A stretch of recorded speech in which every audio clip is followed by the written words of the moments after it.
జనసేనాని అన్నయ్య లేదా ఆఖరికి జనసేనాన ఎవరనేది చూడరు. ఎవరినైనా సరే నిలదీస్తారు.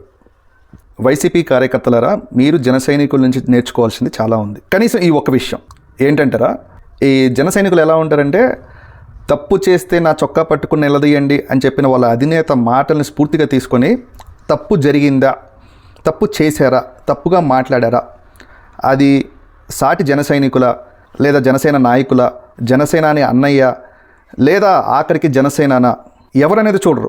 ఎవరినైనా సరే నిలదీస్తారు. మీరు తప్పు చేశారు, తప్పు మాట్లాడారు, తప్పు జరిగింది, దీన్ని సరిదిద్దుకోండి అని చెప్తారు. ఎందుకో తెలుసా? సత్యమేవ జయతే. జన సైనికులు ఎప్పుడు సత్యం వైపు ఉంటారు, నీతిగా నిజాయితీగా ఉంటారు.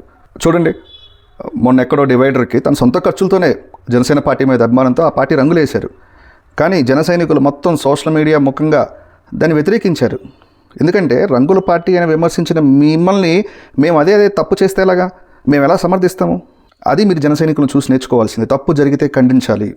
మరి మీ నాయకులు, మీ మీడియా ఇంకా రాజనాల రావు గోపాలరావు కాలం నాటి స్ట్రాటజీలే. కులాల మధ్య గొడవలు పెట్టడం, ఫాల్స్ ఫేక్ న్యూస్ స్ప్రెడ్ చేయడము, లేదా క్యారెక్టర్ అసాసినేషన్ చేయడము. జనాలు ఏ మొహాలను అయితే చీకొట్టారో ఆ మొహాలనే ఇంకా వైసీపీకి ఫేస్గా కనిపిస్తున్నారు. మీడియాల ముందుకు వచ్చి మాట్లాడుతున్నారు. సేమ్ అదే ప్యాటర్న్లో మళ్ళీ అదే విధంగా మాట్లాడడానికి వాళ్ళకి సిగ్గులేదేమో, కానీ వాళ్ళకి సేమ్ కౌంటర్లు ఇవ్వడానికి మాకు సిగ్గుంది కదా. సో అందుకని ఈసారి మేం కాదు, మీరు చీకొట్టాలి, మీరు తూకొట్టాలి, మీ పద్ధతి మార్చుకుని చెప్పాలి. ఎన్ని సీట్లు వస్తే ఏంటి, అంతమంది ఓటర్లు వైసీపీ పార్టీకి ఓటేశారు కదా. రాష్ట్రంలో ఉన్న సమస్యలపై కానీ లేదంటే మీ ఆలోచనలపై కానీ ప్రతిపక్ష పాత్ర పోషించాలా వద్దా? నాకు ప్రతిపక్ష హోదా ఇస్తేనే వస్తాను, లేదంటే నేను అసెంబ్లీకి రాను అని చెప్పేసి ప్యాలెస్ సోదలు రాను అంటే ఎలాగా? నిలదీయండి, అడగండి. చూడండి, ఈరోజు యువత సోషల్ మీడియాలో ఒక అబ్బాయి ఇన్స్టాగ్రామ్లో ఈ రోడ్డు బాగాలేదని విజ్ఞప్తి చేస్తే రోజుల వ్యవధిలో అక్కడ రోడ్డు పడిపోయింది. ఏలేశ్వరం నుంచి అడ్డదిగల వెళ్లే రోడ్ ఇది. 15 years నుంచి రోడ్ ఇలానే ఉంది. ఈజీ బస్సెస్ అయితే ఆ గొయ్యి నుంచి ట్రావెల్ చేస్తే బస్సు రోడ్డు అటాచ్ అయిపోతున్నాయి. వీడియో ఏపీ గవర్నమెంట్ దాకా వెళ్ళాలని కోరుకుంటున్నాను. మన వీడియో చూసి వితిన్ 15 hours లో డిప్యూటీ సీఎం పవన్ కళ్యాణ్ గారు రియాక్ట్ అయ్యారు. కళ్యాణ్ గారు మన వీడియో చూసి రెస్పాండ్ అయ్యి ఇమీడియట్ గా కాకినాడ R&B ఇంజనీర్స్ కి రోడ్ వర్క్ స్టార్ట్ చేయమని ఆర్డర్స్ పాస్ చేశారు. సేమ్ 10.5 kilometers ఉన్న ఈ రోడ్ ని NDV ఫండ్స్ తో రోడ్ రిపేర్స్ స్టార్ట్ చేయమని చెప్పారు. అది కదా ప్రతిపక్ష పాత్ర అంటే.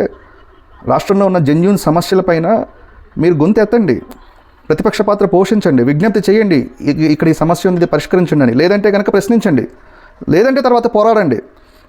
అంతేగాని పసిపిల్లలు, కులం అంటే ఏదో తెలియని పసిపిల్లలకు కూడా కుల గొడవలు అంటకట్టేసేసి, అదే పిఠాపురంలో అదే పసిపిల్లల దగ్గర మీరు ఫుడ్ బాగాలేదనో, స్కూల్లో ఫెసిలిటీస్ బాగాలేదనో, టీచర్స్ లేరనో, చదువు చెప్పేవాళ్ళు సరిగా లేదనో ఫైట్ చేస్తే ఎంత బాగుంటుంది? జనాలు మీ పద్ధతులు, మీ మాటలు, మీ స్ట్రాటజీలు అన్నీ చూసి చీకొట్టిన తర్వాత మేము మళ్ళీ అయ్యే ఫాలో అవుతాము అంటే మీ నాయకులు, మీ అధినేత అలానే ఉండొచ్చు. కానీ వాళ్ళని మార్చాల్సింది మీరే నిలదీయాలి, మీరే మార్చాలి. లేదంటే కనుక ఈ 11 1కి కూడా రావచ్చు. ఇంక అది మీ ఇష్టం.